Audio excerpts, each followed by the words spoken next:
Oke, assalamualaikum warahmatullahi wabarakatuh. Kembali lagi di Teacher's Marker, please stand here. Sekarang kita lagi mau sedikit hal yang berbeda. Kita mau bahas soal kecemasan berlebihan. Kalau dulu narasumbernya sudah pernah satu-satu, sekarang saya mau coba sama dua orang di sini, sudah ada di sini.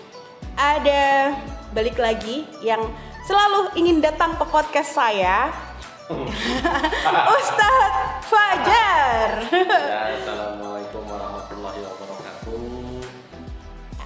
Dan satu lagi ada juga di sini yang kemarin menemani Ustadz Fajar untuk memberikan apa ya itu? It's kind of talk show ya. Ada Ustadzah Rinta di sini. Halo, assalamualaikum. Oke, ya. Jadi di sini kita lagi pingin bahas soal kecemasan berlebihan. Apalagi kan sekarang nih lagi di masa-masa pandemi ya, pandemi COVID-19. Jadi kadang orang itu baca berita merasa cemas. Padahal kan kecemasan itu kalau saya baca menurunkan imunitas, bukan begitu? Betul sekali. Nah, jadi sekarang gimana sih mengatasi, apalagi nih ya, menurut National Institute of Mental Health, nah di sini dikatakan bahwa perempuan itu cenderung memiliki gangguan kecemasan daripada laki-laki. Jadi mungkin presentasinya lebih besar kali ya. Kenapa bisa begitu? Terus apa yang dimaksud gangguan kecemasan itu? Yuk kita bahas bersama-sama. Jadi kita bahas yang pertama dulu ya. Cemas itu apa sih? Menurut teorinya bisa saya dibantu Ustadzah Rinta? Iya, jadi sebenarnya rasa cemas itu sebuah hal yang normal ya dirasakan oleh setiap orang ketika menghadapi situasi atau mendengar berita yang menimbulkan rasa khawatir, takut seperti saat pandemi, seperti saat ini ya. Tapi kecemasan itu bisa mengarah ke yang lebih serius, yang lebih negatif jika rasa cemas itu tidak diolah dengan baik. Berarti yang bisa kena untuk rasa cemas ini berbagai kalangan. Betul. Maksudnya berbagai usia. Iya, bisa. Oke. Itu tadi yang apa? Rasa cemas tuh harus diolah tuh gimana maksudnya? Oh iya. Kayak diolah Olahraga. Iya, diolahraga gitu. Apa kayak disajikan atau yang misalnya kayak gini nih. Aduh, saya tuh kan orangnya misalnya kayak gini ya. Bangun pagi gitu ya. Bangun pagi tuh rasanya kalau nggak kan ada tipikal orang yang kalau dia bangun pagi dia harus ke kamar kecil dulu, dan itu nanti setelah ke kamar kecil udah terus nanti setelah selesai balik lagi dan itu berulang-ulang seperti itu. Nah itu apakah itu juga bisa disebut sebagai bentuk kecemasan atau ketakutan terhadap sesuatu atau gimana? Kalau saya enggak sih, kalau mau pegang mic di atas panggung tuh biasanya. Nah, Apa gitu termasuk juga Ibu kecemasan? bukan open mic aja kalau gitu. Enggak kan biasanya mau tampil, mau apa itu kan biasanya ke kamar mandi mulu. Apa itu juga termasuk? Sama berarti tadi kan saya bilang. Tapi kan Bapak bangun tidur Iya. otomatis tuh. Cuma kan kadang mau tampil, Iya. mau apa itu kan ke kamar mandi. Apakah itu juga termasuk kecemas itu? Jadi sebenarnya kecemasan itu ketika Agak keras ya suaranya. Jadi sebenarnya kecemasan itu ketika seseorang tidak mampu beradaptasi dengan tekanan yang ia hadapi. Nah, jadi kalau seperti tadi yang Ibu Yudit bicarakan menghadapi naik panggung, itu kan mau pasti tampil. merasakan rasa cemas. Nanti bisa nggak ya ngomongku lancar, bisa nggak ya nggak grogi atau tampilnya baik atau enggak. Itu rasa cemas itu ada. Nah, tapi bagaimana orang itu bisa beradaptasi dan mengelola rasa cemasnya? Biasanya kalau orang bisa beradaptasi dengan baik, maka kecemasan itu akan menjadi motivasi buat dia. Merasa ada challenge ya, tertantang. Tapi kalau dia tidak bisa beradaptasi dengan tekanan tersebut, itu mampu menyebabkan dia mengalami gejala-gejala kecemasan. Nah, gejala-gejala kecemasan sendiri itu juga banyak bentuknya. Mulai dari gelisah, tegang, detak jantung yang cepat, gemetaran, jatuh cinta ya. Gemetaran, terus sulit tidur, berkeringat dingin, terus tubuh lemas, sulit konsentrasi, dan banyak ada hal lainnya. Dan beda orang beda gejala. Gejala bisa berbeda-beda yang ditimbulkan. Gejala itu tadi hampir sama dengan psikosomatis ya. Nah, psikosomatis sendiri kan kecemasan yang berhubungan dengan fisik. Jadi ketika orang sudah mengalami gejala kecemasan, jadi sudah lebih tinggi ya tingkatnya, itu bisa mempengaruhi fisiknya. Seperti tiba-tiba sakit perut yang melilit, padahal kalau diperiksa di dokter mungkin dia nggak kena dia nggak kena sembelit atau apa, tapi dia normal sehat, tapi karena psikisnya yang mempengaruhi fisiknya. Pikiran, betul, pola pikir ya, pola pikir. Jadi jangan senantiasa kita tuh berpikiran yang negatif, tapi harus lebih banyak berpikir yang positif. Jadi betul. Aura itu auranya itu jadi aura positif terus ya. Iya. Nah, misalnya gini nih, harus ada ya. Kita ini kan kalau berbicara di dunia pendidikan ya, biasanya kan ada anak-anak itu kalau yang datang ke sekolah pagi baru sampai di depan pintu gerbang nih ya, ini baru depan pintu gerbang sudah kayaknya aduh gimana ya, kaki saya terasa berat gitu mau melangkah terus kadang itu kan ada juga yang sudah nyampe di kelas terus kayak sakit perut ke belakang lagi bawaan lagi seperti itu, kemudian ketemu pelajaran ini kok kayaknya rasanya itu kayak gitu tuh, kayak belum apa-apa tuh sudah merasa drop duluan gitu. Nah itu hal yang normal nggak dialami oleh setiap anak, ataukah anak itu bisa kita kategorikan ini agak nggak normal nih, karena kan tadi di awal itu kecemasan itu kan sesuatu yang normal ya, kalau nggak salah ya, normal yang terjadi pada setiap orang. Itu tuh kira-kira gimana itu? Nah, sebenarnya kecemasan sendiri bisa dikatakan tidak normal kalau itu mempengaruhi kehidupannya ya. Contohnya kalau OCD itu kan termasuk kecemasan yang berat ya Ustaz. Apa? OCD. OCD yang saya tahu tuh OCD-nya Master dari Corbusier. Jadi tentang diet. Sedangkan OCD yang dimaksud oleh Ustaz Rinta adalah Obsessive Compulsive Disorder. Obsessive Compulsive Disorder. Berarti kayak kecemasan berlebihan ya? Betul. Berarti itu nanti pola pikirnya kayak obsesif kompulsif. Nah misalnya kayak gini nih, saya ambil contoh. Kadang tuh kan kita mau pergi ya. Dan ini kan sudah di luar. Jadi kira-kira pompa air udah dimatiin belum ya? Kita lihat lagi pergi ke dapur. Oh udah dimatiin. Lari lagi ke depan. Udah belum sih? Lari lagi ke belakang. Itu masuk nggak gejala-gejala gitu dengan obsesif pakai F ya? Obsesif pakai F ya? V.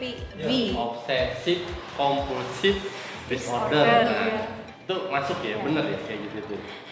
Bisa dikatakan benar atau enggak kan diagnosanya dari psikolog atau psikiater ya Ustaz ya. Cuman kan kita mengenali gejala-gejala atau gejala-gejalanya bisa kita lihat yang tampak seperti itu. Jadi OCD sendiri yaitu gangguan mental yang menyebabkan penderitanya merasa harus melakukan suatu tindakan secara berulang-ulang, dan bila tidak dilakukan, penderita OCD akan diliputi rasa cemas dan ketakutan. Masuk berarti itu tadi ya? Iya, mungkin bisa jadi. Saya begitu kalau mau keluar. Apa tadi? Obsesif compulsive disorder. OCD berarti. OCD, dia kayaknya. Kurang oksigen.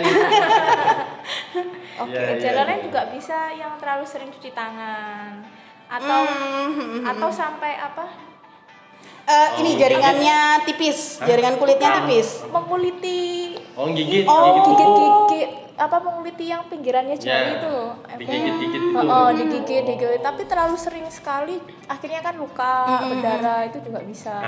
Ini salah kan satu sekarang ciri-cirinya gitu. lagi corona ya. Itu kan pada benar-benar kan cuci tangan. Itu bisa nggak sih dibilang obsesif? Ya, makanya itu saya kembalikan ketika harus ada diagnosanya dulu. Jadi nggak harus wah sering cuci tangan, jangan kamu OCD, enggak juga. Harus tes Tetap- dulu ya. Tetap harus kalau mau diagnosa yang pasti yaitu ke psikolog atau psikiater. Dan saya nggak tentu meskipun saya kayak gitu, Nah. harus tes dulu. Betul. Insya Allah saya normal kok. Setelah OCD kayak gitu, terus berarti kan orang-orang sekarang ini di masa pandemi ini apa ya? Saya lihat banyak yang kayak gitu juga gitu loh. Yang cemas, yang ngerasa berita ini, apalagi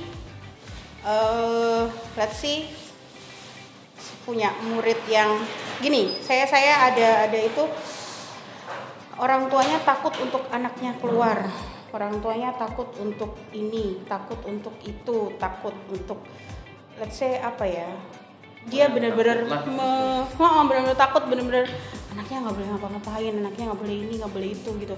Saya dulu pernah punya yang seperti itu, tapi bukan di sini, insya Allah. Jadi yang dia Di benar-benar sekolah yang lama ya. di sekolah yang lama, tidak di sini. Jadi gini, saya nggak tahu itu bentuk kecemasan orang tua atau kayak gimana. Jadi benar-benar dimanjakan, benar-benar di ini, bahkan dia untuk bergerak saja tidak seaktif teman-temannya. Saya jadi ingat waktu kemarin Ustazah Rinta bahas soal adversity quotient. Nah, di adversity quotient itu ada 3 kategori siswa, atau bukan siswa sih, 3 kategori adversity quotient, yaitu yang pertama quitter, camper, sama climber. Ya. Nah, si anak yang dalam tanda kutip let's say dia kena OCD ini ya, didiagnosa mungkin atau punya gejala OCD ini, dia masuk yang mana nih berarti? Bisa jadi dia masuk yang kategori quitter. Jadi quitter sendiri adalah individu yang memilih keluar, menghindar dari kewajiban, mundur dan berhenti. Seperti kalau kita mengibaratkan anak diberikan tugas. Jadi ketika diberikan tugas oleh gurunya, dia langsung merasa kok tugasnya berat sih Ustazah, kok banyak banget tugasnya. Nah, dia akan lebih banyak mengeluh, padahal belum mencoba mengerjakan. Nah, bisa jadi si anak itu termasuk dalam kategori ini karena dia dibiasakan dengan dimanja, terlalu dilindungi, diprotek secara berlebihan, yang pada akhirnya berdampak ke dia ketika mendapat tantangan atau tugas, dia akan memilih untuk itu mundur, untuk untuk menyerah gitu sebelum mencoba. Berarti hubungannya ada ya antara adversity question sama gangguan kecemasan itu ternyata sangat berhubungan erat. Terus peran orang tua ya, peran orang tua kan juga berpengaruh sangat besar ya, terutama ketika anak masih dalam usia kecil kayak gitu. Jadi tadi kan contoh saja, anaknya sangat mungkin bisa jadi sih kalau saya nangkap itu orang tua ini akan overprotective itu kan karena mungkin tidak ingin terjadi sesuatu sama si anak ini. Tapi kan kalau kita berkaca dari sisi yang lain, sebenarnya itu kan juga nggak terlalu bagus buat perkembangan mentalnya si anak itu. Berarti kalau anak itu sadar ya, saya ngomong kayak gini, misalnya dia udah bisa diajak bicara, udah bisa mulai bergerak usia 4 tahun lah kayak gitu, itu sudah bisa ya kita kasih tugas-tugas sedikit ya, tugas-tugas sederhana kayak misalnya kamu merapikan mainan, kamu merapikan apa, membantu tugas apa, seperti itu boleh ya? Boleh, sangat boleh sekali. Boleh ya berarti ya? Bahkan kalau perlu harus ya sebenarnya, bukan boleh aja. Karena dengan begitu kan dapat melatih daya juangnya anak. Nah, sementara daya juang itu bukan sesuatu yang diperoleh secara genetik dari orang tua. Jadi memang harus dilatih, distimulus sejak anak itu kecil. Nah, kadang itu kan ada yang seperti ini. Kalau dulu ya, ini kita berbicara antara orang tua zaman old dan orang tua zaman Now. Kalau old itu kan gimana caranya nih anak dulu, ya sudah kamu mau gimana ya harus usaha sendiri dong. Nggak ada istilahnya minta gini langsung dikasihkan, nggak ada. Nah tapi kan orang tua zaman sekarang, tapi tidak semua orang tua juga itu yang saya mungkin nggak mau repot atau apa gitu. Jadi saya sering sih lihat ya, misalnya kayak mungkin saya tuh suka meneliti ya, bukan meneliti sih, suka mengamati. Jadi kalau misalnya lagi pergi makan di food court gitu, jadi ada sekelompok keluarga itu pada makan. Kadang ada anaknya itu malah makan itu nggak sama orang tuanya, malah tuh sama baby sisternya. Orang tuanya sibuk dengan gadgetnya, terus di depan tuh ayahnya juga sibuk dengan gadgetnya. Samping sini juga mungkin ada anaknya tuh, kalau tuh juga sibuk dengan gadget. Nah, si anak yang dalam apa namanya kerasa dorong baby apa? Stroller. Ya stroller itu ya dikasih handphone gitu. Nah, Anaknya umur berapa kasih handphone? pokoknya dalam baby stroller itu mungkin ya umur Iya, dua ya, balita. mungkin. Itu kan gak dikasih, jadi kan mungkin orang tua nggak mau repot. Nah, padahal kan itu sebenarnya juga nggak bagus ya, kalau dari teori psikologi kan nggak bagus seperti itu. Nah, itu kira-kira untuk orang tua yang seperti itu, istilahnya orang tua yang milenial ya kita ibaratkan. Itu milenial atau nggak mau repot? Milenial nggak mau repot seperti itu ya. Nah, itu kira-kira apa sih yang harus mereka lakukan itu? Nanti yang saya takutkan itu nanti seperti ini.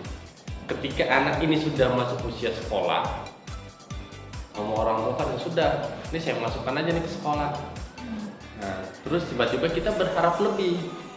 Misalnya saya sebagai orang tuanya, saya pokoknya anak saya masukkan ke sekolah, dia sudah bisa gini, harus bisa gini. Saya nggak mau tahu dong, saya kan pokoknya sudah saya masukkan ke sekolah seperti itu. Nah, padahal yang kita ketahui, yang namanya pendidikan itu kan harus bersinergi antara sekolah, orang tua dan anak.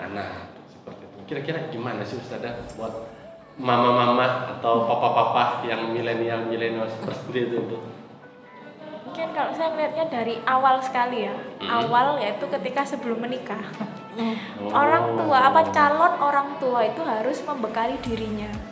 Membekali diri sebagai orang tua kelak, karena dia nanti akan menjadi orang tua. Jadi harus mulai belajar apa itu ilmu parenting. Catat. Jadi ilmu parenting nggak harus dipelajari ketika sudah menikah atau sudah memiliki anak, tapi bahkan sebelum, seperti kita ya, Bu Yudit ya, gitu. Itu sudah harus paham tentang ilmu parenting. Ilmunya udah banyak sebenarnya, tinggal prakteknya. Praktek ya, betul. Gitu yang pertama. Terus yang kedua, ketika sudah memiliki bahkan proses ya. Maksudnya untuk memilih calon kan sudah memilih calon. Okay. Maksudnya ya. Untuk memilih calon juga perempuan atau laki-laki itu ketika memilih juga melihat apakah orang ini juga sama-sama satu visi misi gitu. Satu visi misi dalam berkeluarga, dalam mendidik anak. Ini saya teori aja ya. Prakteknya belum. Harus dilihat sampai segitunya ya. Iya, karena berdampak ke nanti ke anaknya juga. Itu memang harus dari. Kenapa bisa berdampak? Apakah karena mungkin ketika itu maksudnya apakah ini akan menjadi sebuah perlakuan si ayah atau ibunya akan berperilaku ke depan anaknya, terus anaknya niru dia begitu? Bisa jadi karena anak itu adalah peniru ulung ya. Ibarat anak adalah cerminan orang tua, ada yang bilang seperti itu, dan harus jelas ketika menentukan visi misi mengasuh anak itu harus jelas. Kalau semisal si ayah sibuk dengan pekerjaannya, gimana mau ngasuh anak? Nggak bisa toh. Jadi harus jelas kerjasama antara orang tua ini, ayah dan ibu, membagi waktu, membagi peran mereka seperti apa. Gitu. Jadi harus sama-sama bersinergi juga ya. Misalkan si ayah mintanya visinya A gitu, terus si ibu mintanya visinya B, kagak ketemu nih dua, juga nggak akan sejalan juga. Nggak akan sejalan dan si anak akan bingung. Ketika misal anak ini ingin dibelikan mainan, si ayah udah beliin aja karena merasa uangnya banyak, mengajukan uang. Si ibu, jangan, mainannya udah banyak, gini. Tengkar lah. Nah, padahal tengkar sendiri di hadapan anak juga nggak sehat kan, nggak baik buat anak. Ya itu contoh kecil sih. Cuman untuk hal lain kan juga harus dipikirkan ya, direncanakan dengan baik seperti itu. kembali lagi ke yang tadi. Kayak seperti tadi yang ceritanya yang ada makan di food court. Nah, orang tuanya kan pada main gadget sendiri. Nah, berarti mungkin visi misinya gimana itu ya? Visi misinya bermain Iya, gadget bersama gadget kali ya. bersama. Mampar. Iya, mabar. HP miring semua. Visi misinya sama, cuma tidak benar visi misinya gitu Iya, ya. benar-benar. Tidak baik untuk si anaknya. Akhirnya kan nggak ada kedekatan dengan Iya. anak. Meskipun sevisi dan semisi harus yang benar Iya, juga harus ya. yang bener, makanya itu perlu ilmu parenting. Perlu karena kita harus terus belajar ya, Kak. Apa ibaratnya? Berarti ilmu parenting itu kan udah harus dipelajari setelah kita menikah, tapi sebenarnya harus dipersiapkan sebelum, karena memang tidak ada sekolah untuk menjadi orang tua. Nah, betul. Tidak ada sekolah untuk menjadi orang tua. Oke, terus gini ada tadi kan kita ngomongin masalah Quitter, camper, sama Quitter, climber. camper sama climber ya. Climber. Nah, dari 3 tipe itu ya, yang itu tipe climber sama camper itu pasti lepas dari rasa cemas atau juga masih memiliki rasa cemas untuk 2 tipe ini, karena kan istilahnya itu yang saya tahu kan tipe camper itu yang pokoknya ya sudah, saya ngerjakan begini ya sudah sesuai dengan kemampuan saya. Pasrah gitu kan ya? Ya kan, kalau pasrah kan yang apa itu? camper itu Camper. kan pokoknya sesuai dengan Iya. ya. Ya rata-rata lah. Iya, rata-rata. Kalau yang climber itu kan dia pokoknya senang dengan tantangan yang baru. Ambisius bukan? Iya. Masuk ke ambisius nggak sih? Masuk nggak sih? Ambisius kan bisa negatif dan Oh, iya. positif juga kan ya. Terus kan misalnya gini, yang tipe climber ini tiba-tiba dia pokoknya ada tantangan baru, saya maju gitu.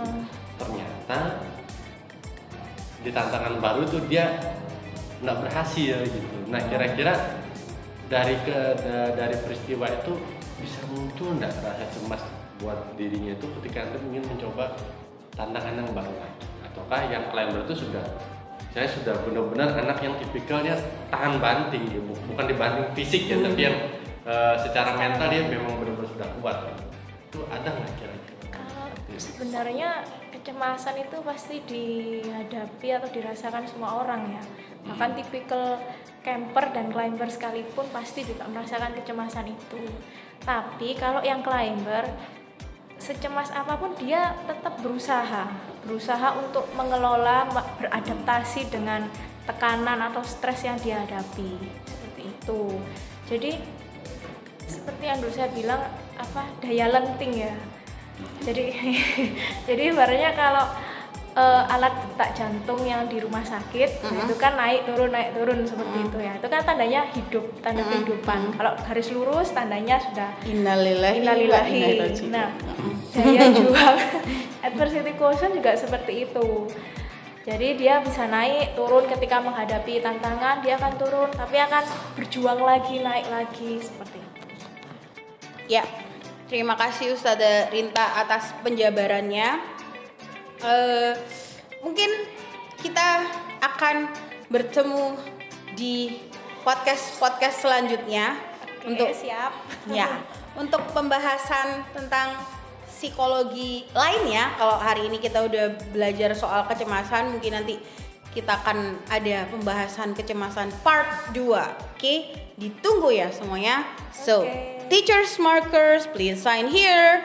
Assalamualaikum warahmatullahi wabarakatuh.